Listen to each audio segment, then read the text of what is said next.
Hey everyone, thanks for showing up. Thanks for coming. Oh hey, 42p. Thanks for following. Um, well, thanks for showing up on short notice. I know. I don't usually do this on. Oh hey, Magic of Carols. I don't usually do this on Mondays, but I thought, hey, the world's on fire, so why not? Um, Oh yeah, we reached our follower goal. Thanks for reminding me, Magic of Carols. Thank you for that. Yeah, we reached our follower goal. We now have 351 followers. Amazing. We are also we achieved our sub goal. So amazing. Someone subscribed while we were all resting. It was, let me see who it was. It was a Jill T123 subscribed an hour ago. Thank you so much. And Jasmine JN, thanks for following as well.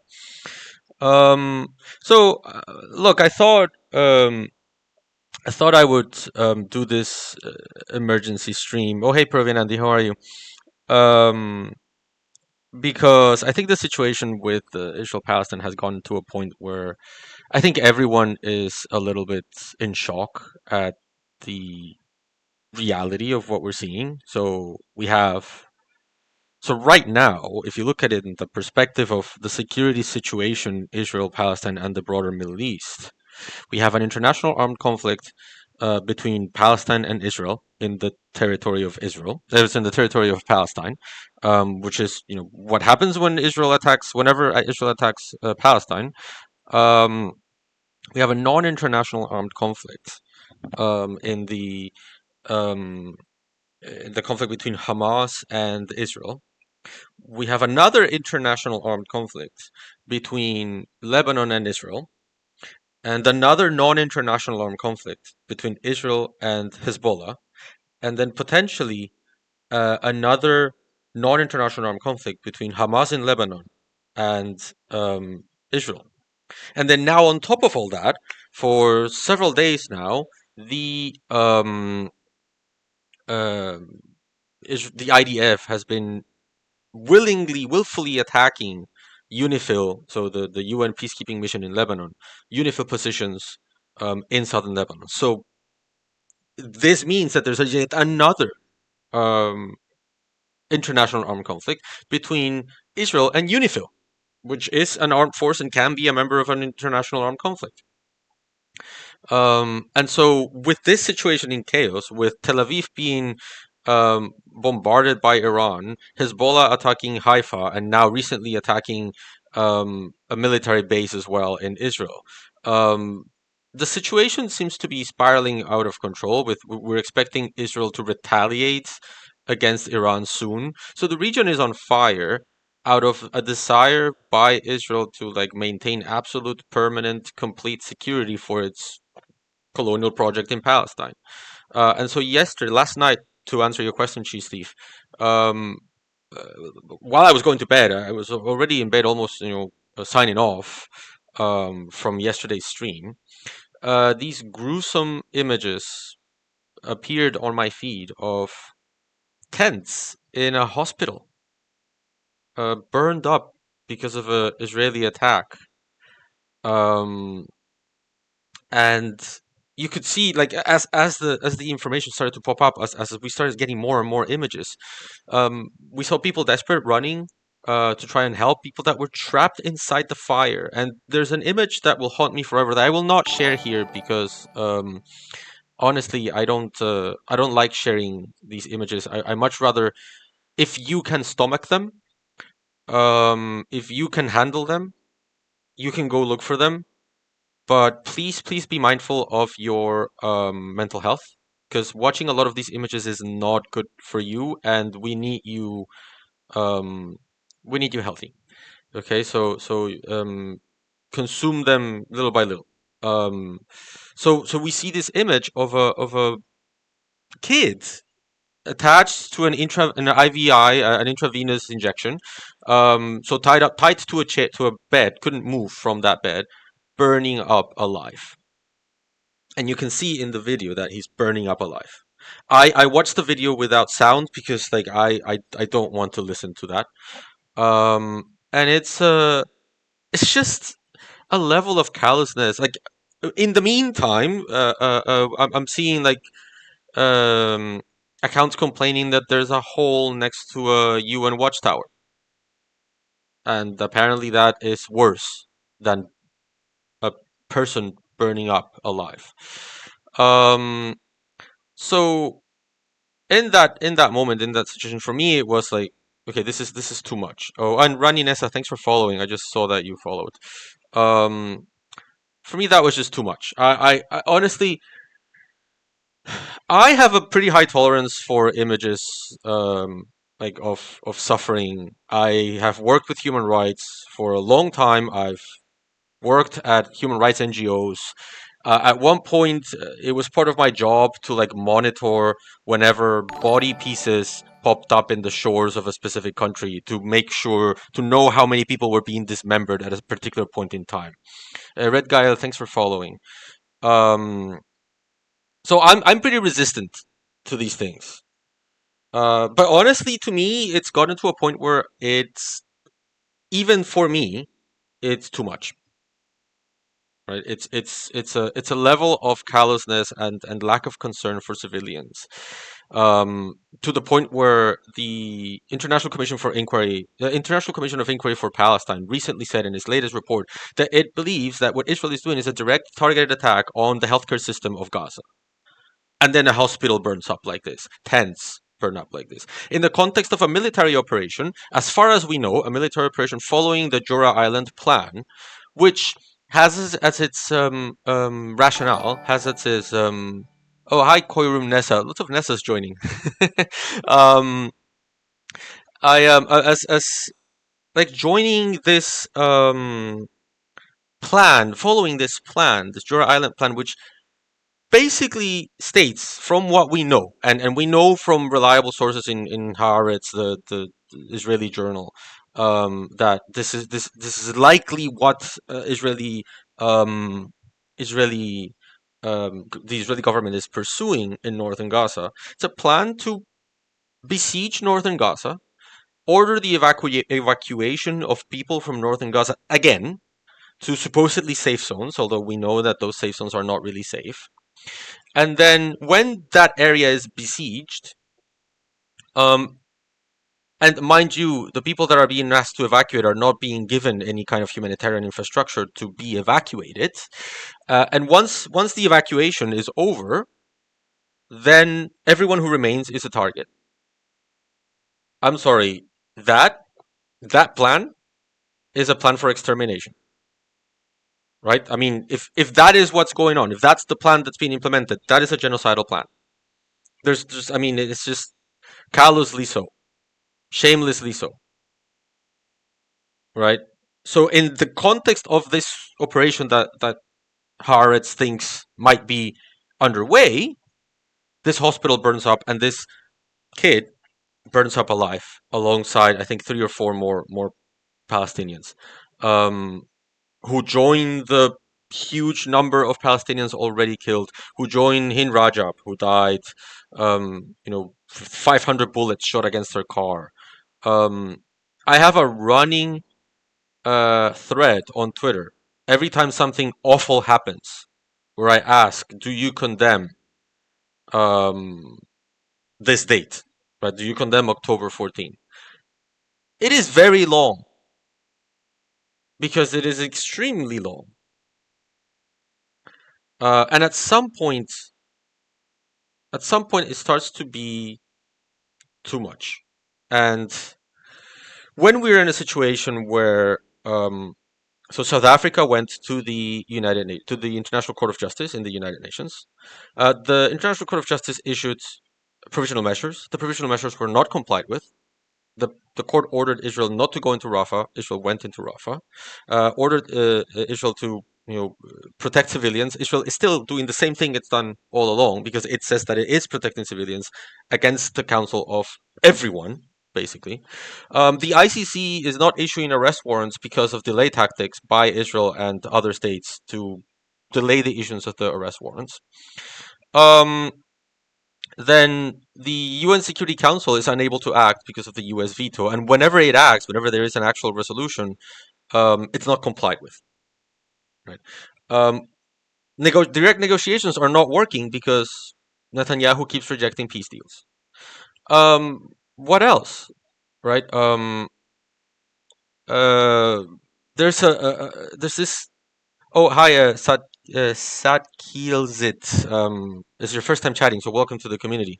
Satkilzit is asking if Germany is still delaying. Well, it's not really Germany, right? It's the United Kingdom opened the floodgates, and a bunch of observations came in. So a bunch of countries and individuals and organizations are delaying. Um, so we have this whole international infrastructure that is not working really. And I am someone who's generally very much opposed um, to war as a solution for things, to force as a solution to things. So I always like I've always had this beef with the R2P crowd or the humanitarian intervention crowd that says that whenever there is an atrocity, it is okay, it is valid to launch an attack, launch an invasion of that country to stop the atrocity. I have a beef with that. I don't agree with that for the simple reason that I don't believe that states per se, as in their individual capacity, can actually act in humanitarian ways in these ways. Like I think that is a blank check ripe for abuse. And while we would like to end the Rwandan genocide, what we would be doing instead is granting carte blanche to the United States to invade as many Iraqs as it wants, claiming that it will be met as a liberator and they're freeing Iraqis from oppression, right? Which we know was not the case. The objective was much more political in nature. Let's just say that, right? So um, I am not someone who would easily say, okay, you know what, we need to invoke international humanitarian intervention and responsibility to protect and just launch an invasion and like invade Israel and stop the killing. That's not me. Okay, that's not how I usually react to things. So it was rather rather peculiar for me when I found myself looking at these images and thinking um, uh, something something else needs to be done because the framework, the operational framework that exists to account for this gross level of violation is failing. So I saw myself thinking, you know what, we need to do something. And I tweeted this.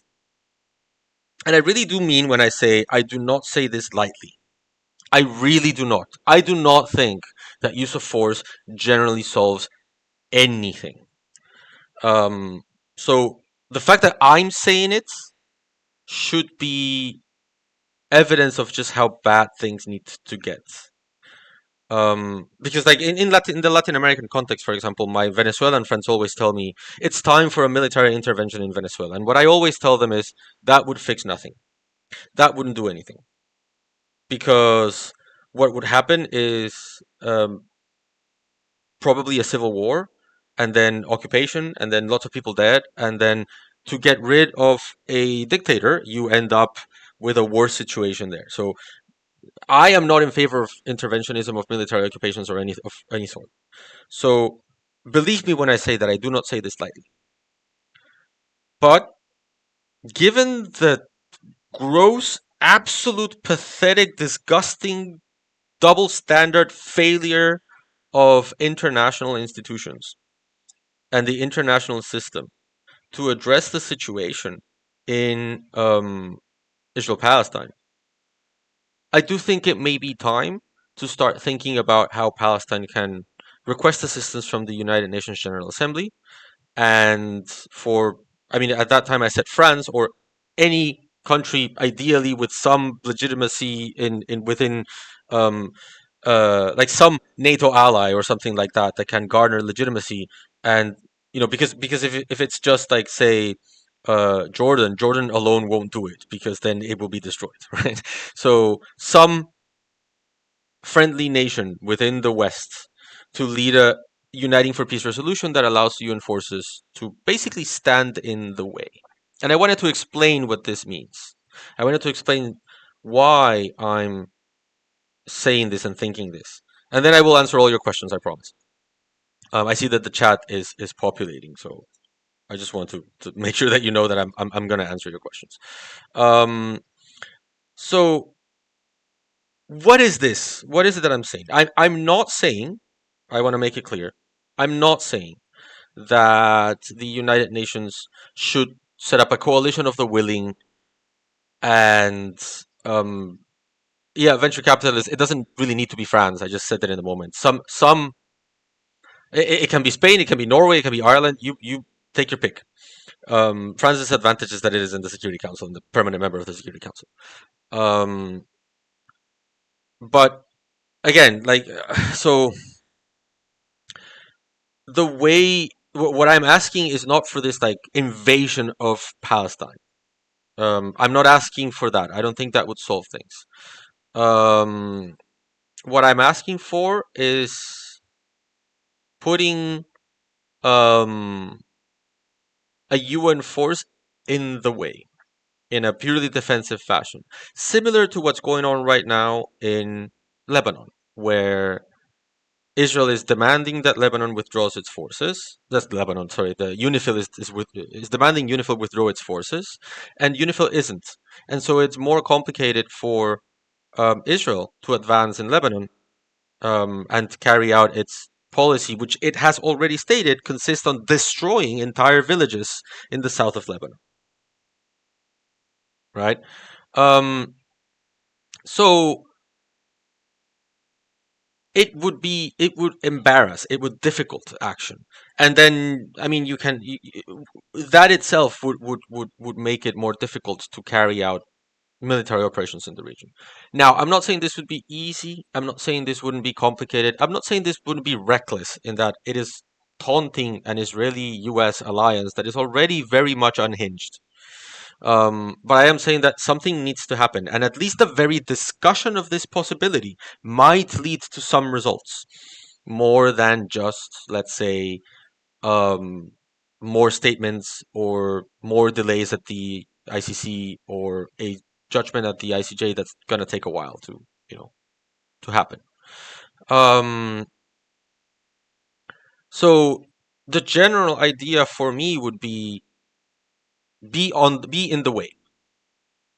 In some way or fashion, be in the way. So that it is more difficult to target hospitals, so that it is more difficult to and like one thing you need to understand is peace forces, UN forces, have specific mandates. Oh, hi, I am Seraphine. Thanks for following. So these UN forces have specific mandates. One thing that they can always do is unit self-defense, meaning that if you attack them, they can respond. Right. So just to give you an example, this is Security Council Resolution 1701, which is the one that applies for UNIFIL. Right. This is the resolution that is dealing with South Lebanon. Right. Just to give you an idea, it says here, I'm going to highlight here, the UN Security Council is ordering UNIFIL, acting in support of a request from the government of Lebanon to deploy an international force to assist it to exercise authority throughout the territory, authorizes UNIFIL to take all necessary action. All necessary action usually means including force in areas of deployment of its forces and as it deems within its capabilities to ensure that its area of operations is not utilized for hostile activities of any kind, or resist attempts by forceful means to prevent it from discharging its duties under the mandate of the Security Council, and to protect United Nations personnel, facilities, installations, and equipment, ensure the security and freedom of movement of United Nations personnel, humanitarian workers, and here's the key part, without prejudice to the responsibility of the government of Lebanon to protect civilians under imminent threat of physical violence. That would be the language. Right? You have a UN force that has the responsibility to protect civilians under imminent threat of physical violence. That's it. That's all I want. That's all we could start discussing. My hope is that the very fact that we break the taboo of just like, oh, we cannot possibly propose this, just the fact that someone takes this up might have effects on the ground. Now, I see already the questions um, in the chat about how the hell do we do this if there's a veto in the Security Council. Well, yes, that is the tricky part, but there is a special mechanism in the United Nations created by the United States during the time of the Korean War, when the Security Council was boggled down in procedure, just like now, unable to respond. The Security Council approved action in Korea through. So the United States approved action in Korea through a thing that called a Uniting for Peace resolution, where basically it went to the General Assembly and said the Security Council is not working. When the Security Council doesn't work, the General Assembly can take the reins of the situation and work this way. Now it is like organize a peace force. Now it is a controversial theory. It is not very likable by the great powers because, of course, it removes power from them. And it also, democracy can have its drawbacks. We don't want to make use of force easier in the world. That is true. But I think once in 70 years is a good taboo. And if we use it for this scenario, then it would be twice in 70 years, so it won't be that terrible. So a Uniting for Peace resolution is when a state goes to the Security Council and so to the General Assembly and says, hey, the Security Council is not working. Can we do this? And if you've ever done Model United Nations, then this is super abused by Model United Nations people, okay? It's not like that in the real world. It's never used. It is controversial to argue whether it can authorize force. Highly controversial. It is controversial to argue whether what happened was legal or not. I don't have the final answer for this. Okay? I'm not saying this is a very clear-cut legal case. It might not be under UN law. It might not be. But you know what? Someone should pick it up. Because everything else is failing. What else is there to do? What else can we do? And I think that option is better than, say, Palestine activating its right to collective self-defense and requesting assistance from specific states, which also would be an option, also would be legal. But I think the legitimacy of it being an international force is better, right? So this is what I'm thinking. This is where I am right now. This is how desperate I've become. I don't generally think that the use of force solves anything. But I do think that this is not going to stop through any other way. And honestly, yeah, I see something horrible happening. In April, I saw tents burning up and people being burned to death en masse to the point where one baby lost its head because of the explosions. Then I saw a car, sorry, being shot at with 500 bullets, killing a little girl that was begging for her own life over the telephone. And when they sent ambulances to rescue her, they shot at the ambulances. Then I saw a kid burning up alive while he was tied to an intravenous injection. I mean, I'm sorry. At some point, someone needs to do something to stop this. This is not normal. This is not a normal war. And I know that people love talking about this supposed acceptable ratio of casualties with this like made up mathematics that they have. But it's not true. The majority of actually recorded victims are women and children. Not to say that, I mean, every single man would be a valid target, but it's just an indication of how disastrous this has been. We are talking about mass starvation. We are talking about the war crime of extermination. We are talking about things that honestly I don't understand how people sleep at night when they defend these things. Like Cheese Thief said, like, you see this and then you can't sleep. The justification of, oh, but October 7th was horrible. Yeah, October 7th was horrible, and it was full of war crimes, and the people who carried it out should be prosecuted at the ICC. But that's not excuse for then subjecting other civilians to these horrible levels of torture and like making their lives unlivable. And something needs to be done. So again, I'm not suggesting that we need a coalition of the willing where we all just attack and war will solve this. War will not solve things. What we need is obstacles. That's what we need. Obstacles for the carrying out of military operations.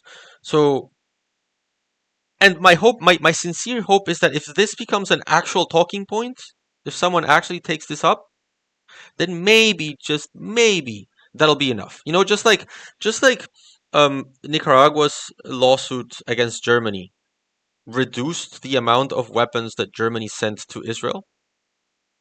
And and I don't know if you saw the news, but now Germany apparently requested Israel a genocide clause in its latest arms delivery. So the pinky promise that you won't commit genocide, and that way I can send you more weapons.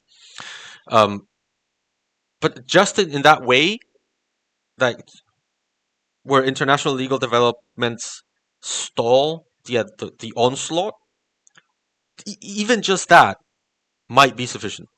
So I'm just, I guess, floating the idea. And I'm not the first one to do it. Um, I am perhaps the someone who is like not happy with it. I didn't want to have to say this. Um, I didn't. I don't like this. I don't like proposing this, but I just don't see what else can be done, and it is a legal alternative. So yeah, that's where I'm at. That's what I'm thinking. And so I would like to see this taken up. I would like to see this discussed as an option, um, as a way to protect civilians, as a way to uh, protect civilians under imminent threat of physical violence, as it says in that resolution by UNIFIL, which is something, for example, that UNIFIL could do now.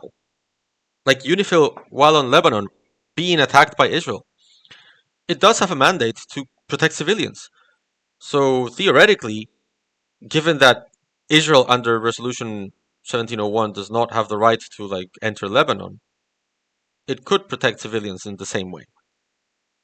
Right now, what it is doing is very passively just staying put and denying access to Israel to the IDF of certain areas, which is of course causing the IDF to like place itself next to UNIFIL positions, which is terrible.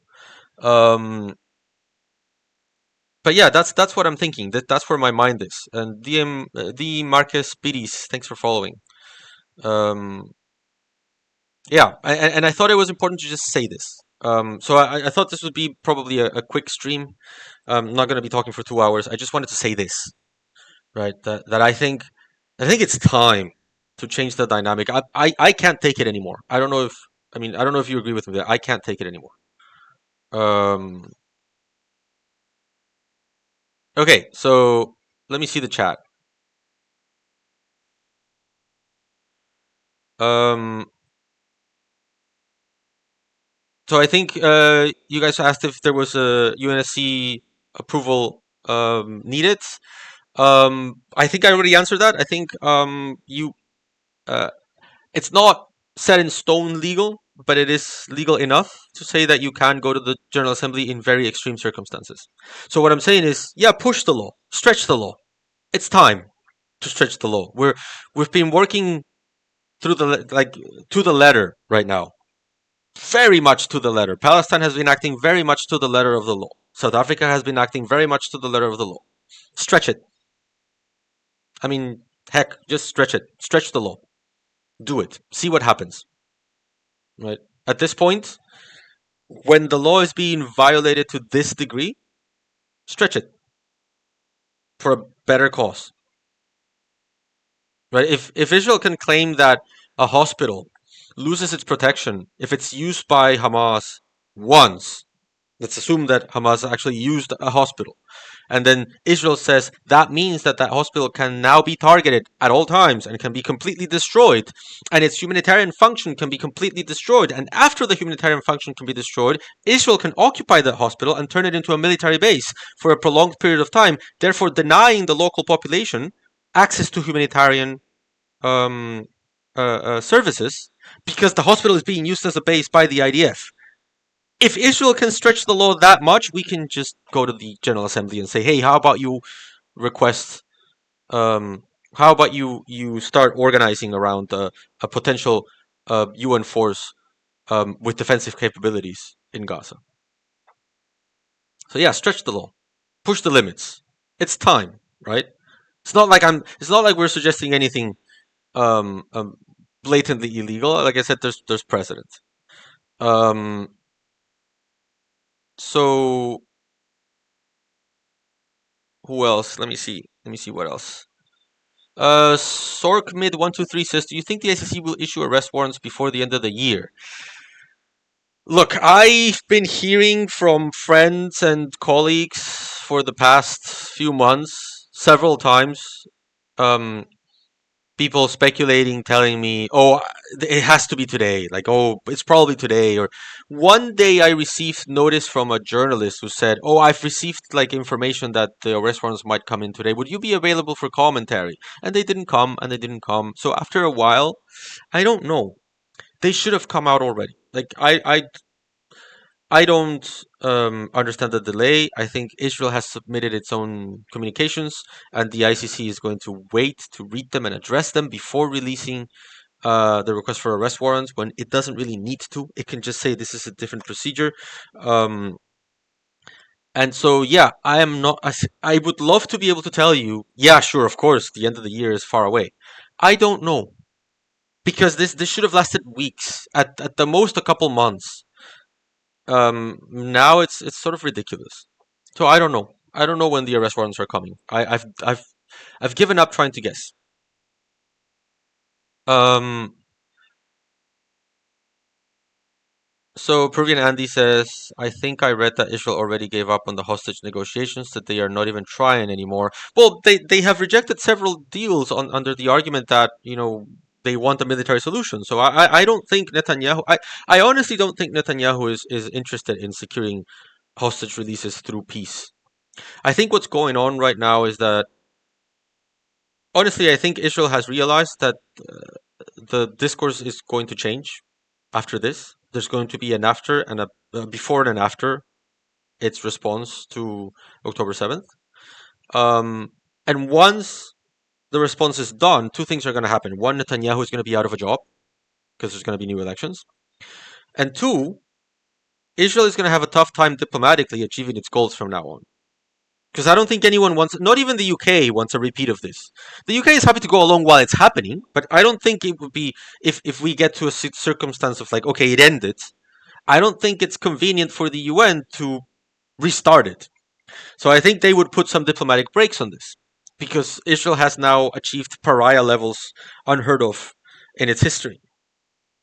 Um, and so I think they're very aware that whatever they don't accomplish now, they will probably never accomplish. So this is why they want to invade southern Lebanon to quote unquote disarm Hezbollah by destroying villages in the southern Lebanese border.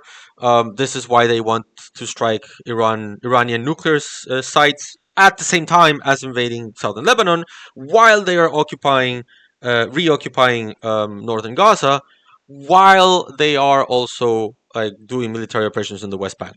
Like they're doing everything at once. Strategically, it makes very little sense. The only reason I can think of that they're doing this is because they think if we don't do it now, we're never going to do it, or at least we're not going to do it for a very long time. That's what I think. Um,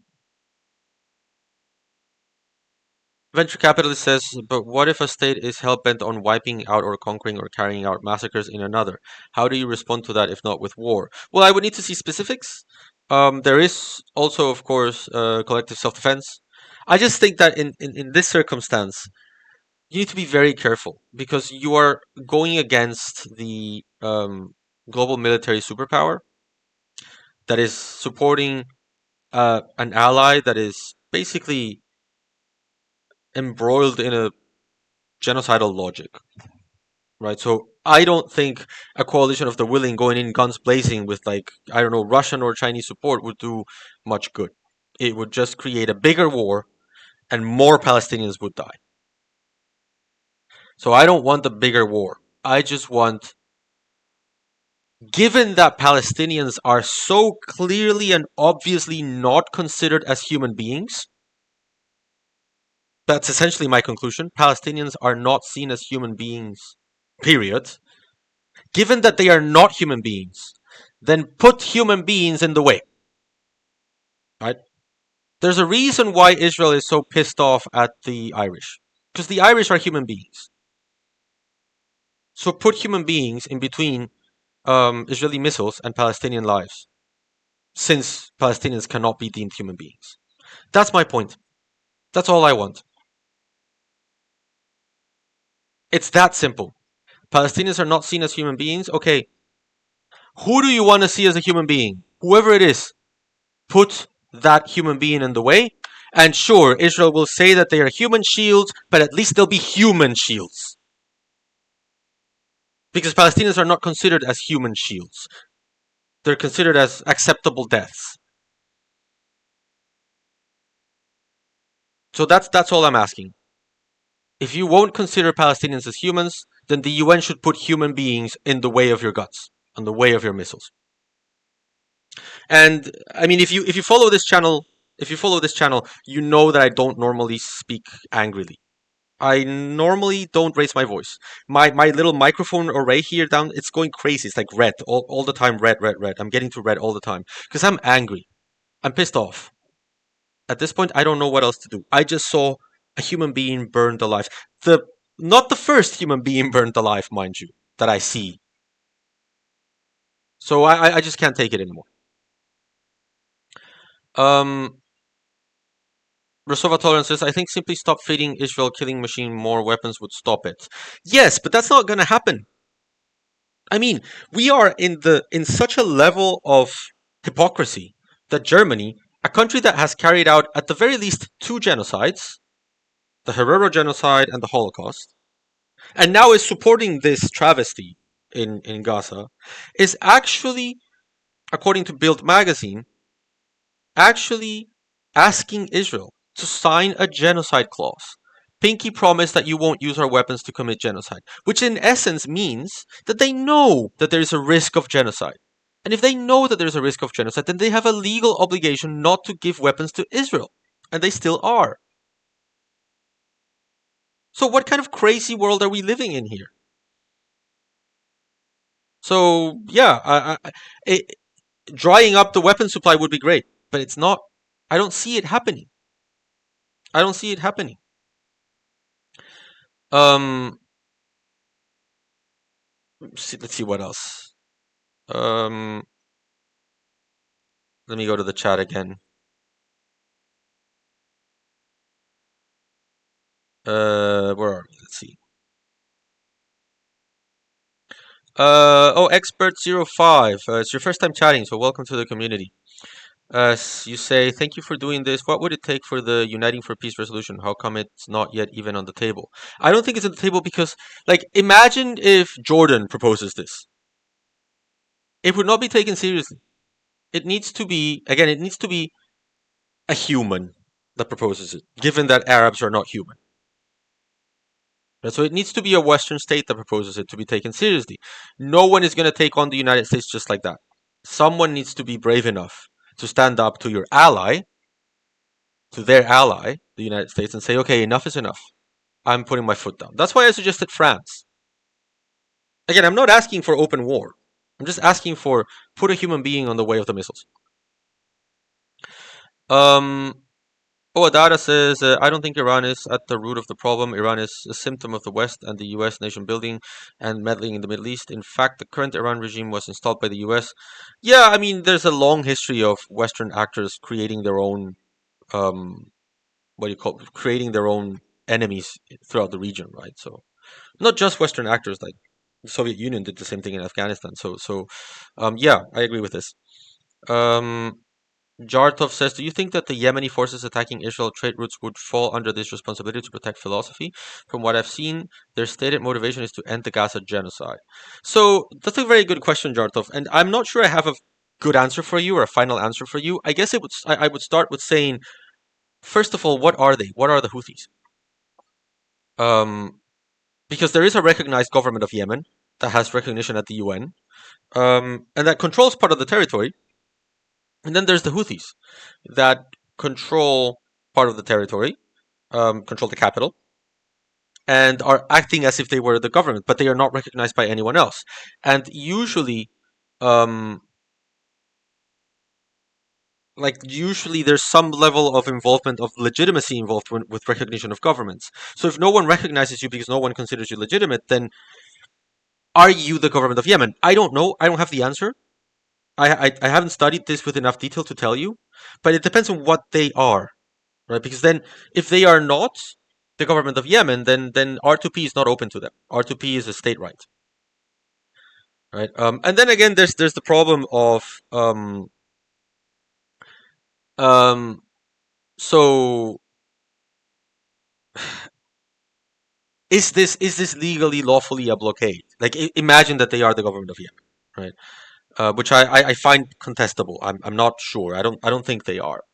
Um, not yet, I guess. Um, is this complying with the rules for a blockade? And I'm not sure. I would need to look into it in more detail.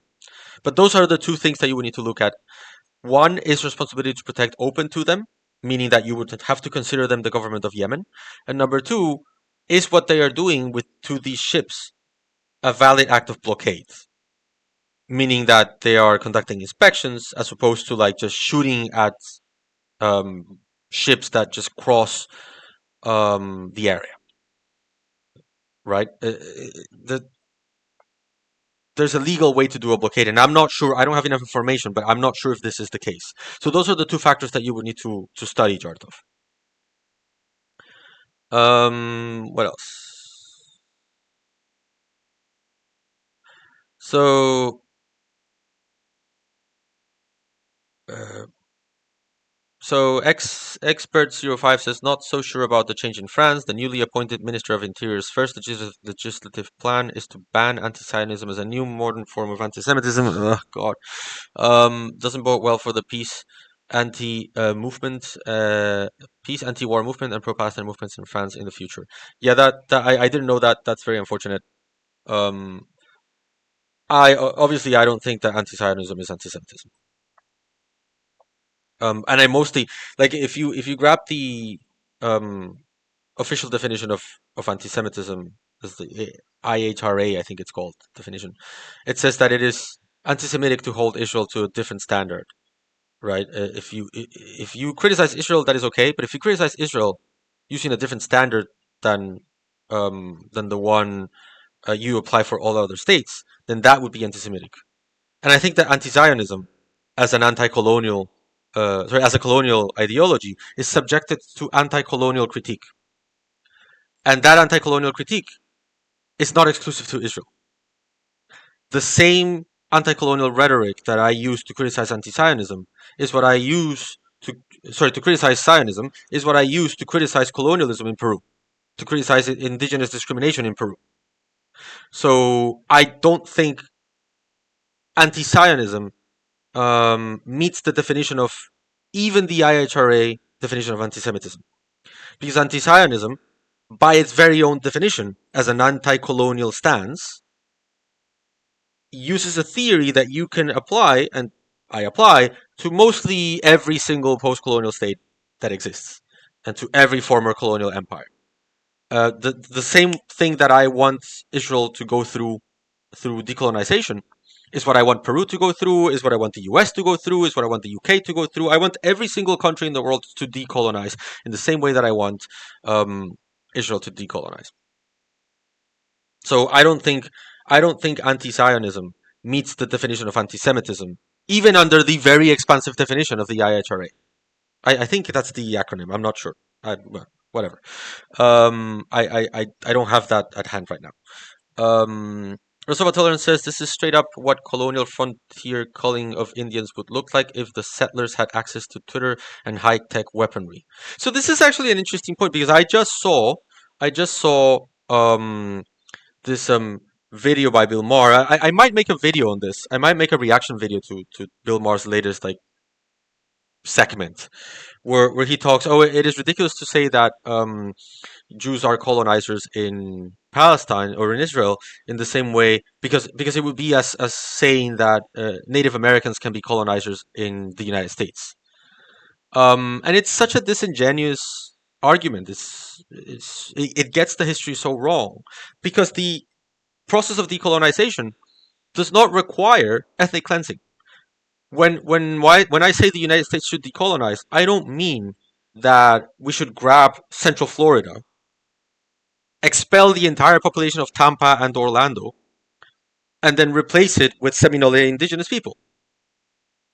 That's not what I'm proposing. I'm also not proposing for those Seminole to occupy Miami and subject Miamians to military rule and occupation, and every now and then, bomb Miami. That's not what I'm proposing. That's not decolonization. But that would be the equivalent. Right? So if that ends up happening in Florida, then maybe we can discuss how we refer to that situation. But before that, the comparison to decolonization in the U.S. context is ridiculous. So yeah, I might do a video about this. I might do a later video reacting to Bill Maher's point. If you're interested in post-colonial approaches, I have a video on at this point it's on my YouTube channel. So you can go to my YouTube channel and pick up that. We did the same thing here, but on post-colonial approaches, and I discussed this more at length. So you can go check that out. So let me see what else is on the chat.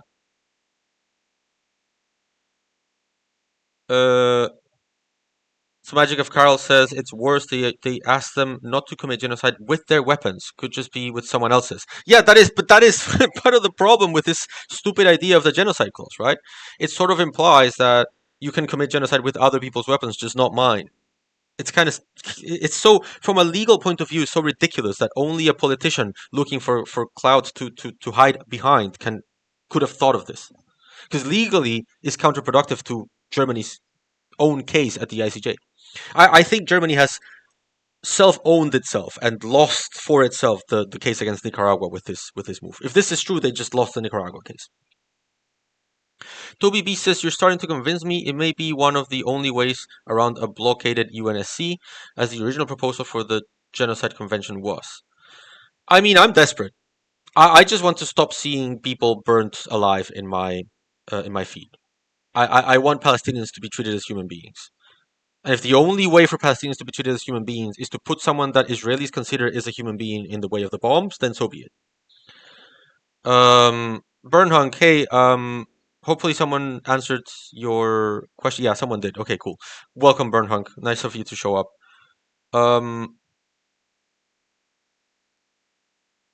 So what else? So Sorkmid123 says, does UNIFIL have really have the troops and weapons needed to engage the ADF militarily though? No, it doesn't. It really does not. But it does have the capability of like being there and being uncomfortable as it is being.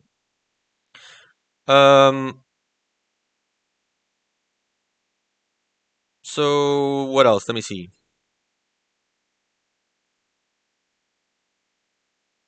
So Chomnomsky, that's a funny username.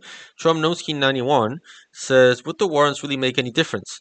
Well, it depends. A few months ago, Germany announced that it would comply with the arrest warrant. So the way you need to understand the law is that countries don't act on a vacuum with the law. They do have their reputations to take care of. They do have other interests to maintain. And so they cannot be absolutely hypocritical forever. So some states can. The United States is in a position to be absolutely hypocritical with regards to this.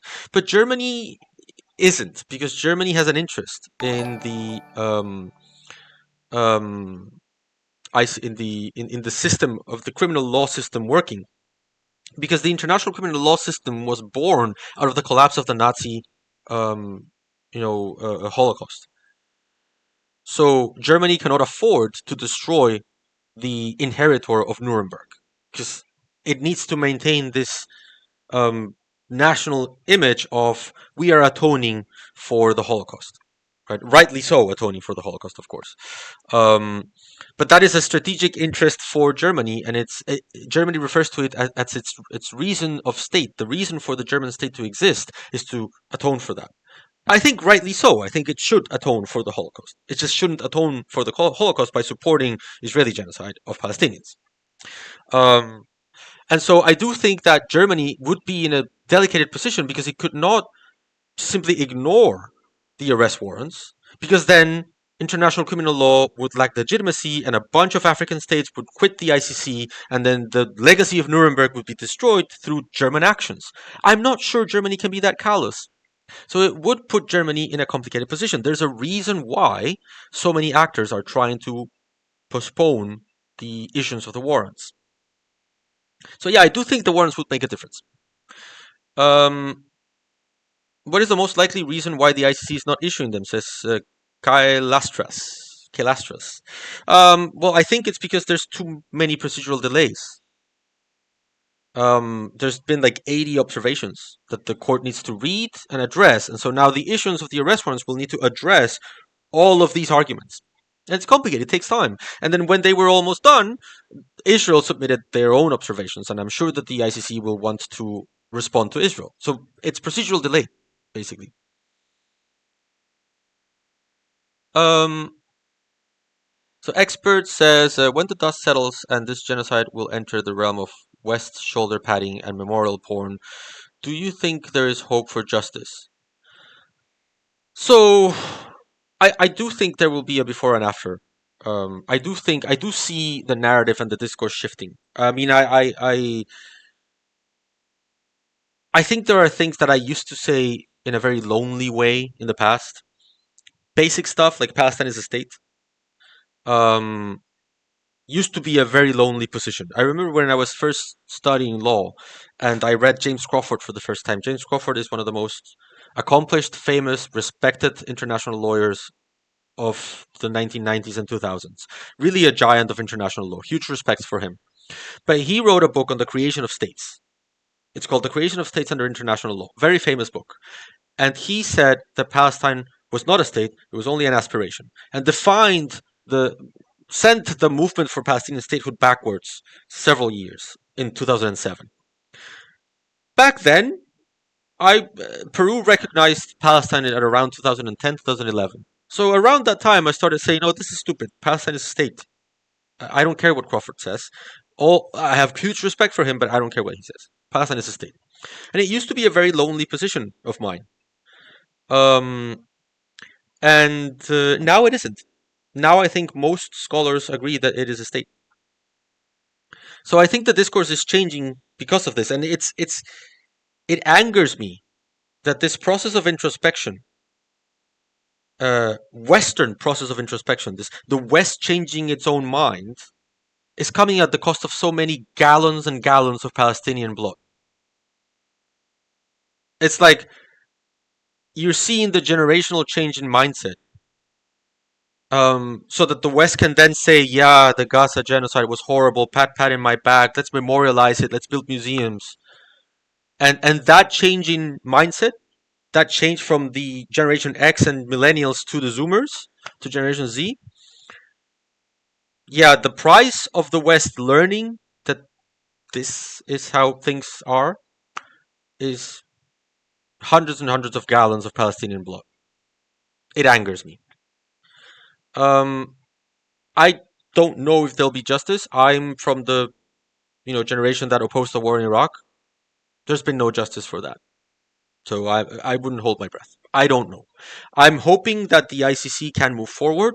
I trust in the ICC prosecutor.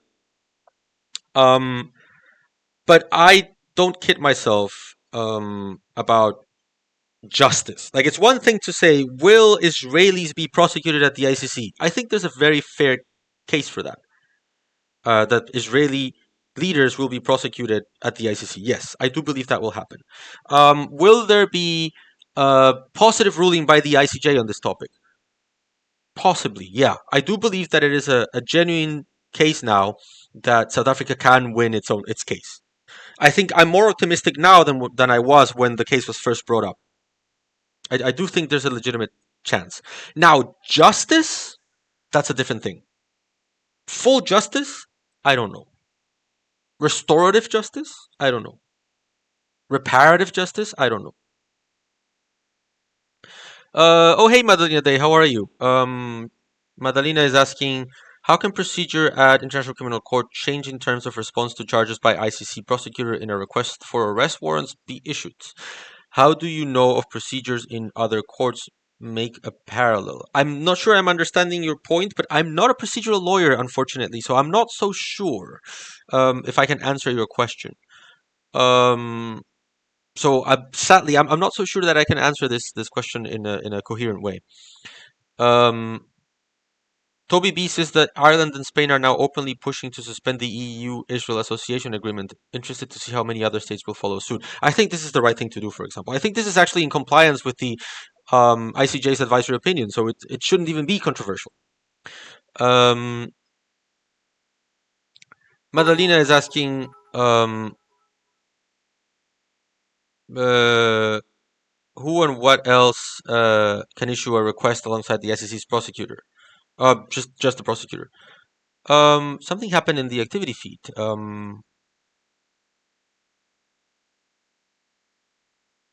Oh, someone. I think expert 05 just cheered 100 beats. So thank you for that. I appreciate that. This really helps the channel. So thank you so much, expert 05. So Red Gale, it's your first time chatting, so welcome to the community. Says it's worth noting that the injured UNIFIL personnel up till now have been Sri Lankan and Ghanaian. No Irish or Italian casualties yet that I know of. Yeah, that is true. I actually, Cheese Thief here, our resident Indonesian, let us know that the majority of UNIFIL personnel is actually from Indonesia.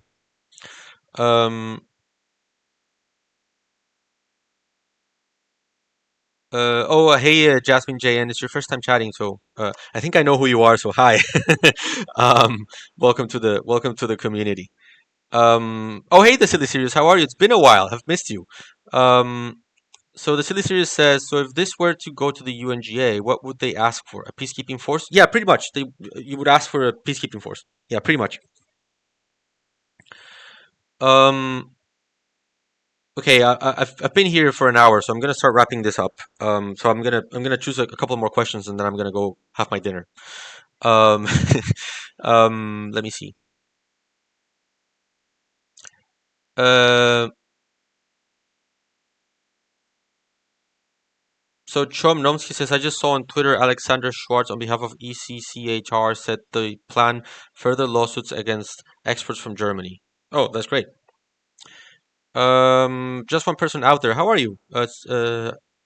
Says, hi, I'm wondering, last time there was US defending Israeli response. So what will they say now? How can anyone justify burning people alive? What will Western media say? I think Western media is revealing how it's really not worth any respect, to be honest. Um, I I I think they're doing a terrible job. I think they're not treating Palestinians as human beings either.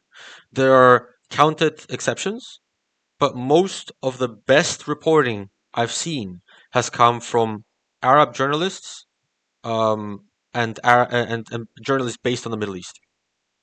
Some shiny exceptions, of course, but they are exceptions. Um, so the Silly Series says, given that Israel controls the border, could they just be belligerent and not let the UN into Gaza? So this is way more ahead in advance of what I'm talking about or thinking here. Jaffa Cake is a biscuit. I love your username. Thanks for following. Um, so yes, they could, but that's part of the pressure, right? Because if you send forces to the southern border and you say hi, we're the UN, you need to grant us access, that is already a different crisis altogether. And of course, don't forget, you can always do an amphibious landing. And what, I mean, is Israel really going to sink UN APCs? Really? It would get to that against the resolution of the United Nations General Assembly and kill, let's say, I don't know, let's say it was Norwegian peacekeepers. Really? Because this would not be the Mavi Marmara, like a private vessel trying to run a blockade. It would be the UN. So I don't know. I mean, yes, this is part of the complication. This is part of the problem. This is why I'm not entirely sure that you can end up with peacekeepers in Gaza. I don't know. But at the very least, you make it more complicated. You open another front, and you push a little bit. So far, we're not pushing. Um, okay. Who else has said something? Let's see. Um,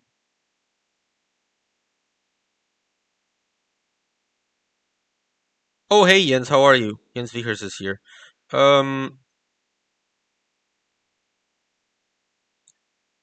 so Adara says, same generation, still so angry about Iraq and Afghanistan. I do think that too much of what's happened is visible, unlike the 2000s. That's more people will quote unquote pay than paid for Iraq and Afghanistan. I hope you're right. I have faith in Gen Z. Um, and yeah, hopefully, you accomplish what my generation failed, which is to bring people to account. Uh, yeah, thank you, expert. I just saw your cheering. I'm happy that you find value in this. Um, okay. Guys, it's we've been at this for over an hour. And it is a Monday, so I just taught an entire day of classes, so I'm a little bit exhausted. I thought it was important to discuss this. I thought it was important to um, you know bring this to the discussion and maybe just share this with you guys. This is part of my brainstorming right now, right? So yeah, I thought I'd share this with you and maybe have you challenge me and tell me this is never gonna work. Yeah, sure, but yeah, at least I needed to get this off my chest.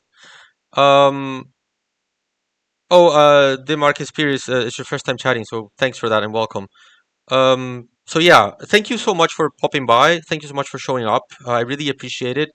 Um, Please spread the word about the channel. Subscribe to the channel, follow the channel. Thanks, Jasmine. And yeah, just remember we meet on Thursdays to play video games and on Sundays to talk about politics. Sometimes there's emergency streams like this one.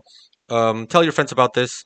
Um, oh, and Expert05, thank you so much for subscribing. I really appreciate it. The subscriptions really help us out, so I appreciate it.